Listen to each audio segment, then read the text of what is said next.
বাবা তুমি ঘুমাই পড়ছো? বাবা বাবা তুমি কি ঘুমাই পড়ছো?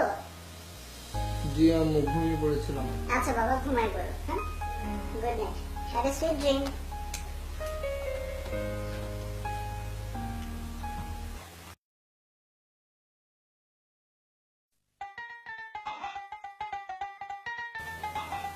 দেখছো কুত্তার বাচ্চা আজকেও ঘুমাই পড়ছে। এই কুত্তার বাচ্চা, ওই কুত্তার বাচ্চা, তুই আবার ঘুমাইছোস না মুইতা? তোর প্রত্যেকদিন বলা লাগে কেন? তুই প্রত্যেকদিন সকালবেলায় বিছনা বিছাস আর আমার ধোয়া লাগে না? যা মুইতে যা, বেয়াদব কোথাকার। কালকে দিয়ে তোর বাপ রে বললো এগুলা করতে, আমি আর পারবো না এইসব করতে।